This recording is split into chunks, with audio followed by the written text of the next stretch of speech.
What's going on, everybody? A Respawn Gentleman here. So the original method that I used to get over to the central loop early before the story so you can get those super powerful weapons was unfortunately patched out in the 1.2.0 patch. However, I recently got some information about a new method to do it, one from a commenter and another one on a video that I'm going to leave linked in the description below, exactly how they did it, and it's absolutely fantastic. So I'm going to show you that again today.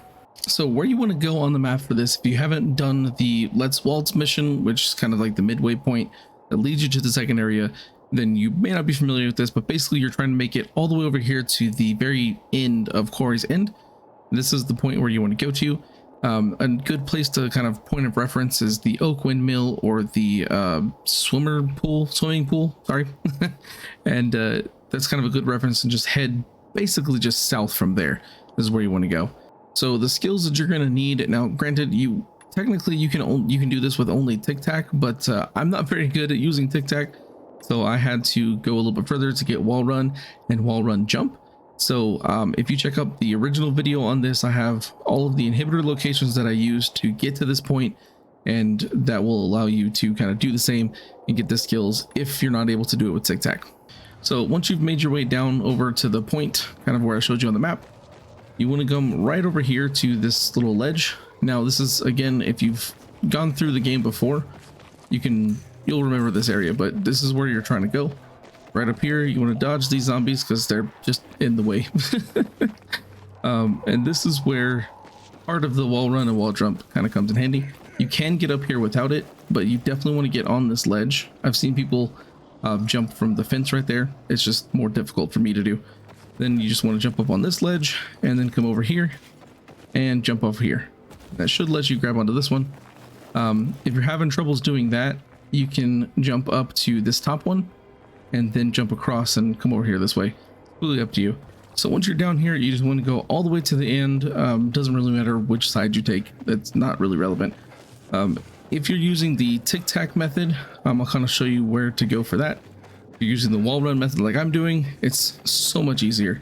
But the Tic Tac method, you want to jump up here, and then you're going to want to jump on top of this little fence right here.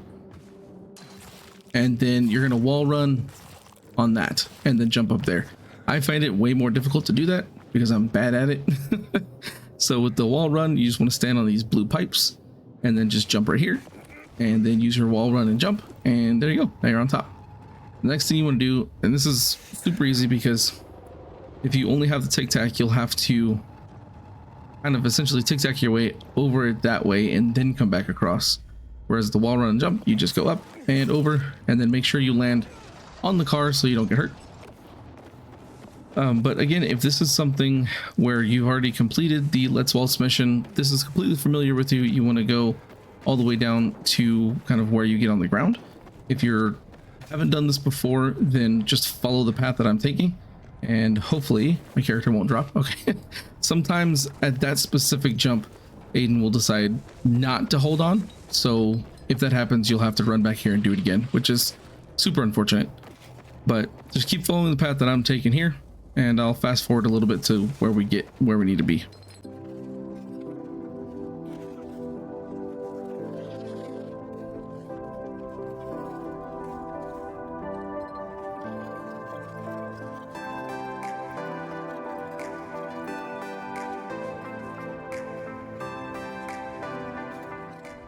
Okay, so normally right here, when you come down this slope, normally to continue the mission for Let's Waltz, you'd go down there and go into the car factory and that whole mess. And the original method I did, that's what you do. There's a couple things they did to patch that going that direction, so that's why we're not doing it anymore. So what you want to do is you want to actually, as soon as you slide down, you want to come stand right about here. And you'll notice that some of this is not chemicals, which is perfectly fine. But you're trying to run right over to where, actually, let me show you a little bit higher up. It'll be easier.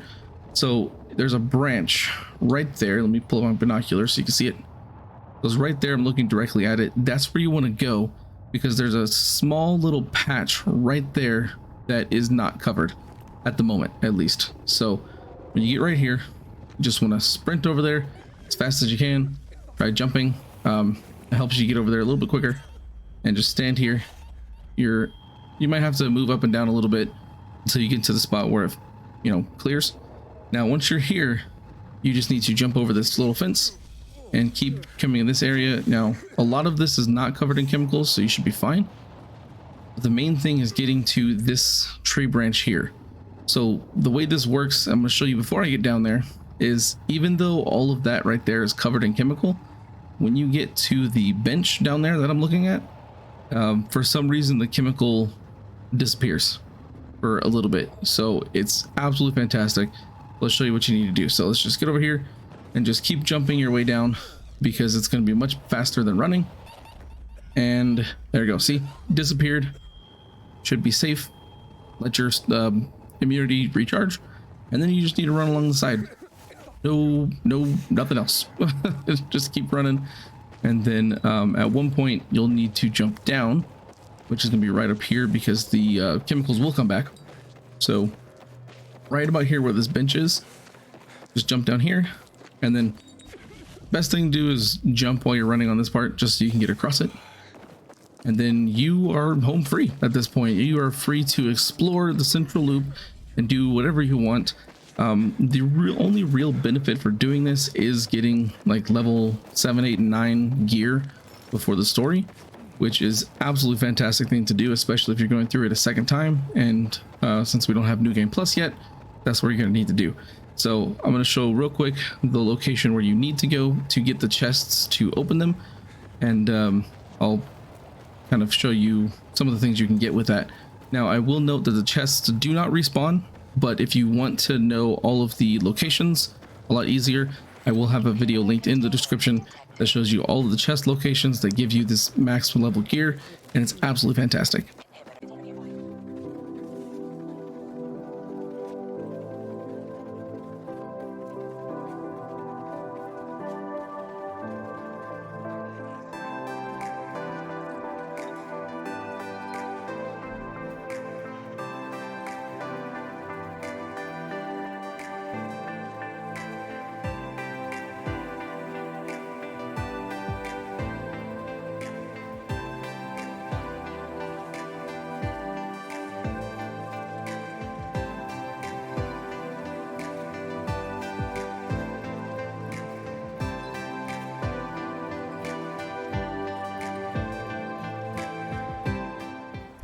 Okay, so once you've made it to this safe house here, I would highly recommend activating it and kind of refreshing the day-night cycle to go back to day, because doing the whole loop takes you almost an entire day cycle to do. It takes a good chunk out of it.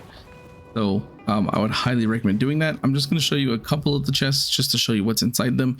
I'm not going to show you all of them. Again, I'll have that video linked in the description if you want to see all of them, where all they are, and the things you can get from them. So basically, all you need to do, the very first one actually, I've already opened, so I'll just kind of show you where that one is right over here. Don't worry about the floating zombies. They are useless. They don't do anything right now. But you can see this is a chest that you'll open. It's a very hard lock, so you will need lots of lock picks for this, in case you're bad at lock picking, which I do have a tutorial as well. I'll link in the description too. But you can see this one's empty because it doesn't respawn anymore, but this one ended up giving me the level 9 chop weapon that I'm actually holding right now. So it's really cool. Now let me show you where another one is. Oh, also on the map, this one is right over here. Here it is. So this is where the first one is. You're right here by the safe house, and then it's just bam, right in front of it. So the next one we're going to go to is a GRE chest. It's going to be kind of near the bridge here, and yeah, this one's good to have because the GRE chests, they do respawn, and they'll give you gear. They won't give you weapons, but they'll give you gear at least, and a med pack, and the immunity boosters, so they're really useful. And then there's another airdrop that I'm going to open as well, so I'll show you that location too. So we're getting a little bit closer here. Check the map. Yeah, so this is actually where we're trying to go, is right here where my circle is. A little bit further and it should pop up any second. There it is.